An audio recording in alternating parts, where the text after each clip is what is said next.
New syllabus 2020-21 class 11 chapter 9 நம்ம இப்ப exercise sum பார்க்க போறோம். illustration sum full முடிச்சாச்சு. இப்ப exercise sum first sum பாருங்க.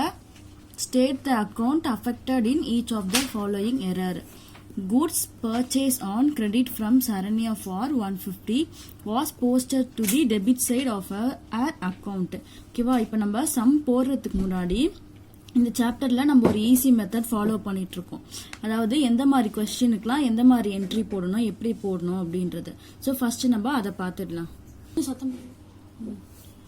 நீங்க இந்த சம்ஸ் வீடியோலாம் ஃபர்ஸ்ட் டைம் பாக்குறீங்கன்னா இன்ட்ரோடக்ஷன் வீடியோ பார்த்துட்டு பார்க்கணும். எல்லா சாப்டருக்குமே எல்லா சம்ஸ்க்குமே நான் சொல்றேன். ஏன்னா இன்ட்ரோடக்ஷன் வீடியோல தான் நம்ம இந்த சாப்டர்ல எப்படி ஈஸியா சம் போட போறோம், என்ன மெத்தட் ஈஸி மெத்தட் யூஸ் பண்ண போறோம் அப்படின்ற ட்ரிக்ஸ் எல்லாம் இருக்கும். ஃபர்ஸ்ட் எல்லா சாப்டருக்குமே அது ஜேர்னலா இருக்கட்டும், அக்கவுண்டிங் ஈக்குவேஷன், லெட்ஜர், முக்கியமா பிஆர்எஸ் பேங்க் ரெக்கக்னிஷன் ஸ்டேட்மெண்ட், இந்த சாப்டருக்கு எல்லாமே நீங்க இன்ட்ரோடக்ஷன் வீடியோல தான் வந்து நம்ம எந்த மாதிரி மெத்தட் எல்லாம் எந்த கொஸ்டினுக்கு யூஸ் பண்ண போறோம் அப்படின்றத அந்த மெத்தடை பத்தி எக்ஸ்பிளைன் பண்ணிருப்பேன். ஸோ இன்ட்ரோடக்ஷன் வீடியோ பார்த்துட்டு நெக்ஸ்ட் நீங்க சம் பாருங்க. இந்த சம்முக்கு பார்த்தோம்னா நமக்கு கொஸ்டின்ல இப்ப பாருங்க, அண்டர் கேஸ்ட் அப்படின்னு கேட்டாங்கன்னா, இல்ல லெஸ் அப்படின்னு கொடுத்தாங்கன்னா, இல்ல ஷார்ட் ஆயிடுச்சு அமௌண்ட் ஷார்டேஜா இருக்கு அப்படின்னாங்கன்னா, இல்ல 99க்கு பதிலா 89, அதாவது வந்து இது வந்து ஹையஸ்ட் அமௌண்ட் 99 ருபீஸுக்கு பதிலா 89 சொல்லிட்டு கம்மியா போஸ்ட் பண்ணிருப்பாங்க தப்பா. சோ இந்த மாதிரி மிஸ்டேக்லாம் நமக்கு கொடுத்தாங்கன்னா நம்ம என்ன பண்ணணும், ஒரிஜினல் ஜேர்னல் என்ட்ரியை போட்டுடணும். அதாவது ஜேர்னல்ல நம்ம என்ன பண்ணுவோமோ அதையே பண்ணிடணும். இப்ப ஜேர்னல் உங்களுக்கு தரவா தெரிஞ்சிருந்தா ஜேர்னல்ல பர்ச்சேஸ் என்ன பண்ணுவோம் தெரியும், டெபிட் பண்ணுவோம், சேல்ஸ கிரெடிட் பண்ணுவோம். சோ இதெல்லாம் உங்களுக்கு தெரியும். அந்த ஜேர்னல் என்ட்ரில என்ன பண்ணுவோமோ அதை அப்படியே ஒரிஜினலா நம்ம பண்ணிடலாம். அடுத்து ஓவர் கேஸ்ட், மோர், எக்ஸஸ், இல்லனா 89 ருபீஸுக்கு பதிலா நான் 99 ஜாஸ்தியா போட்டுட்டேன் அப்படின்ற மாதிரி வரும். ஓகேவா? ஜாஸ்தியா என்டர் பண்ணிட்டேன் தப்பா. அது மட்டும் இல்லாம என்டர் ட்வைஸ், ஓகேவா, 2 தடவை போஸ்ட் பண்ணிட்டேன், போஸ்டட் ட்வைஸ், இந்த மாதிரி எல்லாம் வந்துச்சுன்னா நம்ம இந்த ஆப்போசிட் ஜேர்னல் என்ட்ரின்ற மெத்தட் யூஸ் பண்ணுவோம். அது என்னன்னா, இப்போ நம்ம ஜேர்னல்ல பர்ச்சேஸ் டெபிட் பண்ணணும்னா நமக்கு இந்த மாதிரிலாம் கொஸ்டின் கொடுத்தாங்கன்னா நம்ம கிரெடிட் பண்ணணும். ஓகேவா? அப்ப இதுல பாத்தீங்கன்னா இன்னொன்னு இருக்கு, நாட் போஸ்டட், போடவே இல்லை அப்படின்னா என்ன பண்ணிக்கணும், நம்ம ஜேர்னல்ல ஒரு ஜேர்னல் என்ன பண்ணுவோமோ அதை போட்டு போஸ்ட் பண்ணிடலாம். சோ மோஸ்ட்லி வர சம்முக்கு இந்த மெத்தட் தான் இப்ப நம்ம ஃபாலோ பண்ண போறோம். ஃபர்ஸ்ட் என்ட்ரி பார்த்தோம் இல்லையா, goods purchase on credit from Saranya for 150, கிரெடிட்க்கு பர்ச்சேஸ் பண்ணிருக்கோம். அப்ப என்ன என்ட்ரி போடுவோம், purchase account debtors to Saranya account அப்படின்னு ஜேர்னல் போடுவோமா. ஜேர்னல்ல சரண்யாவை நம்ம என்ன பண்ணுவோம், கிரெடிட் பண்ணுவோம். ஆனா இங்க என்ன பண்ணிட்டாங்க, were posted to the debit side of அவர் அக்கௌண்ட், என்ன பண்ணிட்டாங்கன்னா டெபிட் பண்ணிட்டாங்க. ஓகேவா? இப்ப சரண்யாவை டெபிட் பண்ணிட்டாங்க இல்லையா, ஏன்னா தப்பா டெபிட் பண்ணிட்டாங்க. சோ தப்பா டெபிட் பண்ணாங்கன்னா நம்ம அதை ரெக்டிஃபை பண்றதுக்கு என்ன பண்ணலாம்னா, கிரெடிட் பண்ணா அந்த ராங் வந்து நமக்கு ரெக்டிஃபை ஆயிடும். சோ இப்ப நம்ம சரண்யாவை கிரெடிட் பண்ணிடலாம். இந்த சம்ல பாருங்க, suspense account debtors to Saranya account, இங்க நம்ம சரண்யாவை என்ன பண்ணிட்டோம், கிரெடிட் பண்ணிட்டோம். கிரெடிட் பண்ணதால் நமக்கு அந்த எரர் என்னாச்சு, ரெக்டிஃபை ஆயிடுச்சு 150 ருபீஸ். இப்ப நமக்கு சரண்யால மட்டும் தான் தப்பு நடந்திருக்கு, அதனால சரண்யா அக்கௌண்ட் மட்டும் போட்டா போதும், ஆப்போசிட்ல சஸ்பென்ஸ் அக்கௌண்ட் போட்டுக்கலாம். இதுக்கு நம்ம ஜேர்னல் எழுதும் போது being Saranya account debited to the debit side of அவர் அக்கௌண்ட் நவ் ரெக்டிஃபைடு அப்படின்னு எழுதிக்கலாம். The total of purchase book 4500 was posted twice. இப்போ posted twice, entered twice னா என்னன்னு சொல்லியிருக்கேன் நான், அந்த ஓவர் கேஸ்ட் மெத்தட் வருது இல்லையா, அதை நம்ம ஃபாலோ பண்ணுவோம். அதுல என்ன பண்ணுவோம், ஜேர்னல்ல என்ன போடுறோமோ அதோட ஆப்போசிட்ட போடுவோம். இப்போ பர்ச்சேஸ் புக்கை ஜேர்னல்ல என்ன பண்ணுவோம், டெபிட் பண்ணுவோம். இப்போ அதோட ஆப்போசிட் என்னது, கிரெடிட். அப்ப நம்ம இப்ப என்ன பண்ணிடலாம், கிரெடிட் பண்ணிடலாம். Suspense account டெப்டார் 4500 to purchase account 4500. Purchase நான் என்ன பண்ணிருக்கேன், கிரெடிட் பண்ணிருக்கேன். இது ரொம்ப ஈஸி சாப்டர், இது ஈஸியா மார்க் வாங்கலாம். ஜேர்னல் நமக்கு தரோவா தெரிஞ்சு இதுல எந்த கொஸ்டினுக்கு என்ன மெத்தட் யூஸ் பண்ண போறோம்ன்றது தெரிஞ்சுக்கிட்டாலே போதும். அடுத்தது சம் நம்பர் 2 பாருங்க. Rectify the following error discovered before the preparation of the trial balance. ஓகேவா? இப்ப நமக்கு பிஃபோர்னு கொடுத்திருக்காங்க, ஆஃப்டர்னு கொடுத்தா நம்ம சஸ்பென்ஸ் அக்கௌண்ட் ஓபன் பண்ணிக்கலாம். ஏன்னா ட்ரையல் பேலன்ஸ் போடும் போது தான் நம்ம சஸ்பென்ஸ் அக்கௌண்ட் போடுவோம் இல்லையா. இப்ப நமக்கு பிஃபோர்னு கொடுத்திருக்கதால முன்னாடியே நமக்கு சஸ்பென்ஸ் அக்கௌண்ட்லாம் ஓபன் பண்ண மாட்டோம். அது அப்ப இதுக்கு ஸ்டேட்மெண்ட் மாதிரியே ஆன்சர் போட்டுக்கலாம். சரிங்களா? நான் உங்களுக்கு இப்ப ஜேர்னல் என்ட்ரியாவே போட்டிருக்கேன். ஒருவேளை உங்களுக்கு ஆஃப்டர்னு கேட்டாங்கன்னா நீங்க எப்படி ஜேர்னல் போடணும் அப்படின்றதால ஸ்டேட்மெண்ட் மாதிரி எப்படி போடணும்னு சொல்றேன். Sales book was undercast by 100. இப்போ அண்டர் கேஸ்டுக்கு என்ன மெத்தட் நம்ம யூஸ் பண்ணுவோம், நான் ஸ்டார்டிங்ல சொல்லியிருக்கேன். ஜேர்னலோட ஒரிஜினல் என்ட்ரியை போட்டுருவோம். சேல்ஸ் புக்கு ஜேர்னல்ல என்ன பண்ணுவோம், சேல்ஸ் என்ன பண்ணுவோம், டூ சேல்ஸ் எப்பவும் கிரெடிட் தான் பண்ணுவோம். அப்போ அதோட ஒரிஜினல் என்ட்ரி கிரெடிட், இங்கேயும் நம்ம என்ன பண்ணிக்கலாம், கிரெடிட் பண்ணிக்கலாம். ஸோ இதுக்கு நம்ம ஸ்டேட்மெண்ட்டா எழுதணும்னா என்ன பண்ணணும், இங்க பாத்தீங்களா சேல்ஸ் நான் கிரெடிட் பண்ணிருக்கேன் 100 rupees. ஸ்டேட்மெண்ட்டா எழுதணும், நீங்க என்ன பண்ணணும், sales account should be credited with 100 அப்படின்னு ஸ்டேட்மெண்ட்டா எழுதிக்கலாம். இல்ல உங்களை after the preparation of trial balance சொன்னாங்கன்னா இப்படி நீங்க என்ட்ரி போடணும். அதாவது suspense account debtors to sales account ரெண்டுலயுமே நம்ம சேல்ஸை கிரெடிட் தான் பண்ணுவோம். ஸ்டேட்மெண்ட்னா sales account should be credited with 100 rupees அப்படின்னு போட்டுக்கலாம். ஜேர்னல் என்ட்ரி கேட்டாங்கன்னா இப்படி எழுதணும் நீங்க. அடுத்து purchase return book was over cast. இப்போ ஓவர் கேஸ்ட், மோர், இதுக்கெல்லாம் நம்ம என்ன பண்ணுவோம், ஓவர் கேஸ்ட், மோர், எக்ஸஸ்க்குலாம் என்ன பண்ணுவோம், ஜேர்னலோட ஆப்போசிட் என்ட்ரி மெத்தட் ஃபாலோ பண்ணுவோம். பர்ச்சேஸ் ரிட்டர்ன் புக்கை ஜேர்னலில் நம்ம என்ன பண்ணுவோம், பர்ச்சேஸை டெபிட் பண்ணுவோம் இல்லையா, பர்ச்சேஸ் ரிட்டர்ன் என்ன பண்ணுவோம், கிரெடிட் பண்ணுவோம். ஸோ கிரெடிட் பண்ற ஜேர்னல்ல நம்ம ஆக்சுவலா கிரெடிட் பண்றத இங்க ஆப்போசிட்டா என்ன பண்ணணும், டெபிட் பண்ணணும். ஸோ இதுக்கு ஸ்டேட்மெண்ட்டா நம்ம எப்படி எழுதணும், purchase return account should be debited with 200 எழுதணும். இதுவே நமக்கு ஜேர்னலா என்ட்ரி போட சொன்னாங்கன்னா purchase return account debtors to suspense account 200 இப்படி போட்டுக்கணும். அடுத்தது பாருங்க, rectify the following errors assuming that the trial balance is yet to be prepared. ஓகேவா, இதுவும் வந்து ட்ரையல் பேலன்ஸ் ப்ரிப்பேர் பண்றதுக்கு முன்னாடி பண்ணிருக்காங்க. Sales book was under caste by 400. இப்போ அண்டர் கேஸ்ட்னா என்னது, கம்மியா இருக்கு. அப்ப ஜேர்னலோட ஒரிஜினல் என்ட்ரியை தான் நம்ம போடுவோம். ஜேர்னல்ல சேல்ஸை நம்ம கிரெடிட் பண்ணுவோம். So sales book should be credited by 400 ஸ்டேட்மெண்ட்டா இப்படி எழுதலாம். இல்ல நம்ம என்ட்ரியா எழுத போறோம் அப்படின்னா என்ன பண்ணணும், suspense account debtors to sales account 400. அடுத்து பாருங்க, sales return book was over caste by 500. ஓவர் கேஸ்ட்னா என்ன, ஜாஸ்தியா இருக்கு. அப்ப ஜேர்னலோட ஆப்போசிட் என்ட்ரி மெத்தடா போடுவோம். சேல்ஸ் ரிட்டர்ன் புக்கை நம்ம ஜேர்னல்ல டெபிட் பண்ணுவோம். ஸோ இங்க ஆப்போசிட் தான் பண்ணணும், ஏன்னா ஓவர் கேஸ்ட் இல்லையா இது. அப்ப நம்ம என்ன பண்ணுவோம், கிரெடிட் பண்ணுவோம். எப்படி கிரெடிட் பண்ணணும், ஸ்டேட்மெண்ட்டா கேட்டா sales return account should be credited with 500 போடலாம். இல்ல ஜேர்னல் என்ட்ரினா suspense account debtor 500 to sales return account 500. நான் உங்களுக்கு ரெண்டு விதமான கொஸ்டினுக்கும் ஆன்சர் சொல்லிட்டு இருக்கேன். அடுத்து purchase book was under caste by 600.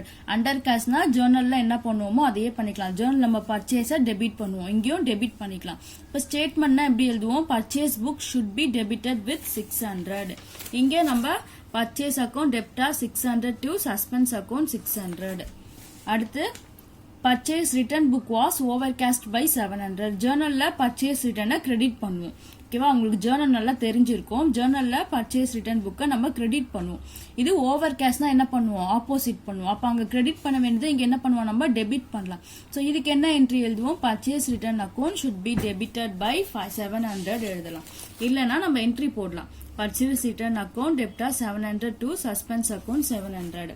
அடுத்து bills receivable. So bills receivable எப்பவுமே நமக்கு அசெட், அது ஓகேவா, நமக்கு வர வேண்டிய காசு. அப்ப அது டெபிட் சைட்ல தான் வரும்.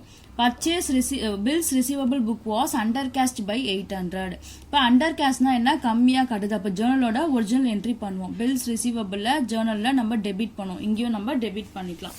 bills receivable account should be debited with 800. இல்லனா bills receivable account debtor 800 to suspense account 800. நம்ம journal போட்டா கண்டிப்பா நம்ம அதுக்கு next fourth sum, rectify the following errors before preparing trial balance. ஓகேவா, நம்ம இது trial balance போடுறதுக்கு முன்னாடி போடுறோம். சோ இந்த மாதிரி சம்முக்கு நம்ம ஸ்டேட்மெண்டாவே எழுதிக்கலாம்.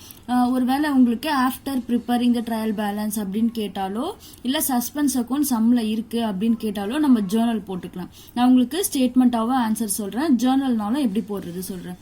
The total of purchase book was carried forward less. ஓகேவா, லெஸ் வந்தா நம்ம என்ன பண்ணுவோம், அண்டர் கேஸ்ட், லெஸ், ஷார்ட், அப்புறம் நாட் போஸ்டட், இதுக்கெல்லாம் ஜேர்னலோட அப்படியே அந்த ஒரிஜினல் ஜேர்னல் என்ட்ரில என்ன பண்ணுவோமோ அதை பண்ணிக்கணும். இங்கே பர்ச்சேஸ் நம்ம ஜேர்னல் என்ன பண்ணுவோம், டெபிட் பண்ணுவோம், இங்கேயும் நம்ம டெபிட் பண்ணிக்கலாம். இப்போ நம்ம ஸ்டேட்மெண்ட்டா எழுதுனா என்ன பண்ணுவோம், purchase account should be debited by 90 rupees அப்படின்னு போடுவோமா. நம்ம ஜேர்னலா எழுதிருக்கோம், purchase account debtor 90 rupees to suspense account 90. Journal கேட்டா இப்படி போடணும். நமக்கு ஸ்டேட்மெண்ட் மட்டும் பிஃபோர் ப்ரிப்பேர்னா ஸ்டேட்மெண்ட் மட்டும் போதும். இப்போ நம்ம ஸ்டேட்மெண்ட்டாவும் எழுதிக்கலாம். அடுத்தது the total of purchase book was carried forward more. ஓகேவா, அதே பர்ச்சேஸ் புக்கு இங்க மோர் ஜாஸ்தி சொல்லியிருக்காங்க. மோர் அண்டர் கேஸ்ட் எக்ஸஸ்க்குலாம் நம்ம என்ன பண்ணுவோம், ஜேர்னல்ல பண்றதை ஆப்போசிட் பண்ணுவோம். ஓகேவா, இங்க நமக்கு லெஸ்ன்னு கொடுத்துருக்கனால ஒரிஜினலா ஜேர்னல்ல என்ன பண்ணுவோமோ அதை பண்ணிக்கலாம். இங்க நம்ம ஜேர்னல்ல பர்ச்சேஸ் பண்ணுவோமா, இது மோர்ன்றதால நம்ம பர்ச்சேஸை டெபிட் பண்ணுவோமா, இங்க என்ன பண்ணிக்கணும், கிரெடிட் பண்ணிக்கணும். Purchase book should be credited with 180. இல்லனா suspense account debtors to purchase account 180. Suspense account வச்சு கேட்டா இப்படி நம்ம ஜேர்னல் போடணும். ஓகேவா, அடுத்தது the total of sales book was carried forward 270 less. லெஸ்னா என்ன பண்ணுவோம், ஜேர்னல்ல சேல்ஸ் என்ன பண்ணுவோமோ அதையே பண்ணிக்கலாம். ஜேர்னல்ல சேல்ஸை கிரெடிட் பண்ணுவோம், இங்கேயும் நம்ம கிரெடிட் பண்ணிக்கலாம். sales account should be credited with 270. இல்ல suspense account debtor 270 to sales account 270. அடுத்து the total of sales return book was carried forward 360 more. இங்க more கொடுத்திருக்காங்க, அப்ப அது overcast more excessக்கு நம்ம என்ன பண்ணுவோம், ஜேர்னல்ல பண்றதை ஆப்போசிட்டா பண்ணுவோம். சேல்ஸ் ரிட்டர்னை நம்ம ஜேர்னல் என்ட்ரியில டெபிட் பண்ணுவோம், இங்க என்ன பண்ணிக்கணும், கிரெடிட் பண்ணிக்கணும். Sales return should be credited with 360 rupees. இங்க பாருங்க என்ட்ரியா போடணும்னா நான் எப்படி போட்டு வச்சிருக்கேன், சஸ்பென்ஸ் அக்கவுண்ட் டெப்டா 362, sales return account 360. Suspense account வச்சு சம் போட சொன்னா இப்படிதான் போடணும். ஜேர்னல் இல்ல ஜேர்னல் என்ட்ரி போடுங்கனாலும் நம்ம இப்படிதான் போடணும். நம்ம ஸ்டேட்மெண்டா எழுதுனா போதும்னா வெறுமனே sales return account should be credited with 360 எழுதிக்கலாம். அடுத்து the total of purchase return book was carried forward 450 less ன்னு கொடுத்திருக்காங்களா, அப்ப ஜேர்னல்ல பர்ச்சேஸ் ரிட்டர்னை கிரெடிட் பண்ணுவோம், இங்கேயும் நம்ம கிரெடிட் பண்ணிக்கலாம். purchase return account should be credited with 450 or suspense account debtors to purchase return account 450. The following errors were located by the accountant before preparation of trial balance. Rectify them. ஓகேவா, நம்ம the total of the debit column of 1100 on the debit side of the cash book was not yet posted. நம்ம discount காலம் debit side சொல்லியிருக்காங்க. Debit சைட்ல என்ன போடுவோம், discount அலோட தான் debit சைட்ல போடுவோம். நாட் போஸ்டட்னு சொல்லியிருக்காங்க, அப்ப நம்ம போட்டுடணும். நாட் போஸ்டட்னா ஜேர்னல் எங்க போடுவோமோ அதை போட்டுடலாம். இங்க நம்ம டிஸ்கவுண்ட் அலோடுன்னு டெபிட் சைட்ல போடுவோம், சோ இங்கே நம்ம டெபிட் சைட்ல போட்டுலாம். Discount allowed 1100 to suspense account 1100. அடுத்தது பாருங்க, the total of the discount column on the credit side of the cash book was undercast by 500. credit sideனா என்னது, நமக்கு discount received, அது என்ன ஆயிருக்கா, அண்டர் கேஸ்ட் ஆயிருக்கான். சோ இவங்களே எந்த சைடு போடணும்னு சொல்லிட்டாங்க, கிரெடிட் சைடு. அப்ப அண்டர் கேஸ்ட் ஆனா என்ன பண்ணணும், ஆக்சுவலா கிரெடிட் பண்ண வேண்டியதை நம்ம கிரெடிட் பண்ணிக்கணும், ஒரிஜினலா அதே பண்ணிக்கணும். நம்ம suspense account debtors to discount received account 500. அடுத்தது பாருங்க, purchase goods from Anbuselvan on credit for 700 was posted to the debit side of his account. இங்க என்ன பண்ணிருக்கோம்னா நம்ம 700க்கு பர்ச்சேஸ் பண்ணிருக்கோம். ஓகேவா, இப்ப பர்ச்சேஸ் புக்ல நம்ம எந்த தப்பும் பண்ணல, பர்ச்சேஸ் நம்ம கரெக்டா போஸ்ட் பண்ணிட்டோம். ஆனா அன்புசெல்வன் அக்கவுண்ட்ல என்ன பண்ணிருக்கோம்னா டெபிட் சைட்ல போடுறது தப்பா என்ன பண்ணிட்டோம், சாரி கிரெடிட் சைட்ல போட வேண்டியது தப்பா என்ன பண்ணிட்டோம், டெபிட் சைட்ல போட்டோம். நம்ம பர்ச்சேஸ் பண்ணா கிரெடிட்க்கு எப்படி என்ட்ரி போடுவோம், ஜேர்னல்ல purchase account debtors to Anbuselvan அக்கௌண்ட்னு போடுவோம். ஓகேவா, அப்ப அன்புச்செல்வனை என்ன பண்ணோம், கிரெடிட் பண்ணோம். அன்புச்செல்வனுக்கு நம்ம லெட்ஜர் ஓபன் பண்ணா எங்க எடுத்துட்டு போய் என்டர் பண்ணுவோம், அந்த 700 கிரெடிட் சைட்ல தான் 700 என்டர் பண்ணுவோம். ஆனா இங்க தப்பா என்ன பண்ணிட்டோமா, டெபிட் சைட்ல 700 என்டர் பண்ணிட்டோம். ஓகேவா, நான் இப்ப இன்ட்ரோடக்ஷன் வீடியோல ஒன்னு சொல்லியிருந்தேன், நம்ம தப்பா டெபிட் சைட்ல என்டர் பண்ணிட்டோம்னா நம்ம அதே அமௌண்ட் எடுத்துட்டு போயிட்டு கிரெடிட் சைட்ல என்டர் பண்ணிட்டா அது தப்பு, நமக்கு எரர் வந்து நமக்கு ரெக்டிஃபை ஆயிடும். எப்படி ஆயிடும் அப்படின்ற எக்ஸாம்பிளும் போட்டு காமிச்சிருக்கேன். ஓகேவா, சோ நம்ம எரரா நம்ம டெபிட் சைட்ல என்டர் பண்ணிட்டோம்னா அதே அமௌண்ட் நம்ம கிரெடிட் சைட்ல என்டர் பண்ணிட்டா நமக்கு எரர் ரெக்டிஃபை ஆயிடும். நான் அன்புசெல்வனை கிரெடிட் சைட்ல என்டர் பண்ணிட்டேன் எரர் ரெக்டிஃபை ஆகிறதுக்கு. Suspense account டெப்டார் 700 to Anbuselvan account 700. Next, sale of goods to Ponmugil on credit for 78 was posted to her account 87. இப்போ கூட்ஸ் சேல் பண்ணிருக்கோம் பொன்முகிலுக்கு. ஓகேவா, சேல் பண்ண எப்படி என்ட்ரி போடுவோம், Ponmugil account debtors to sales account போடுவோம். பொன்முகில டெபிட் பண்ணுவோம். நம்ம இங்க என்ன பண்ணிட்டோம்னா நம்ம 78க்கு பதிலா 87 rupees பண்ணிட்டோம், ஜாஸ்தி பண்ணிட்டோம். இது மோர், இது ஓகேவா, மோர் ஓவர் கேஸ்ட் அந்த மெத்தட்ல இது சேரும். அப்ப அந்த மாதிரி மெத்தட்ல என்ன பண்ணுவோம், என்ன பண்ணணுமோ ஜேர்னல்ல அதுக்கு ஆப்போசிட் பண்ணுவோம். நம்ம இப்ப இது பாத்தீங்கன்னா நம்ம ஜேர்னல்ல பொன்முகில்ல டெபிட் பண்ணுவோம், அதுக்கு ஆப்போசிட் என்ன பண்ணணும், இப்ப நம்ம கிரெடிட் பண்ணோம். கிரெடிட் பண்ணா இந்த எரர் நமக்கு ரெக்டிஃபை ஆயிடும். இங்கே நான் கிரெடிட் பண்ணியிருக்கேன். Suspense account debtor 9 rupees to Ponmugil account 9 rupees. ஏன் 9 rupees போட்டிருக்கேன்னா இந்த மாதிரி 90க்கு பதிலாக 80 போட்டுட்டேன், 80க்கு பதிலாக 90 போட்டுட்டேன்னு இருந்துச்சுன்னா எவ்வளோ டிஃப்ரென்ஸ் அமௌண்ட் வருதோ அதுக்கு மட்டும்தான் ரெக்டிஃபிகேஷன் என்ட்ரி போடுவோம். அடுத்தது the total of sales return book of 550 was posted twice. ஓகேவா, போஸ்டட் ட்வைஸ், மோர், எக்ஸஸ், ஓவர் கேஷ், இதுக்கெல்லாம் நம்ம ஒரே மெத்தட் தான், ஆப்போசிட் ஜேர்னல் போடுவோம். இங்கே சேல்ஸ் ரிட்டர்ன் புக்கை நம்ம என்ன பண்ணுவோம், டெபிட் பண்ணுவோம். ஆப்போசிட்டா என்னது, போஸ்டட் ட்வைஸ்னா ஆப்போசிட் மெத்தட், கிரெடிட் பண்ணிடணும். Suspense account டெப்டார் 550 to sales return account 550. So இப்போ உங்களுக்கு நான் சொல்லி கொடுத்த 5 sums புரிஞ்சிருக்கும். அப்படியே புரியலனாலும் நீங்கள் இன்ட்ரடக்ஷன் வீடியோ பார்த்துட்டு போட்டிங்கன்னா உங்களுக்கு கண்டிப்பாக புரியும். இப்போ நான் உங்களுக்கு டீச் பண்ணுறது எல்லாமே நியூ புக்கை வச்சு தான் டீச் பண்ணுறேன். நீங்களும் நியூ புக்லேயே பாருங்க, ஏன்னா ஓல்டு புக்கில் நிறைய மிஸ்டேக்ஸ்லாம் இருக்குது.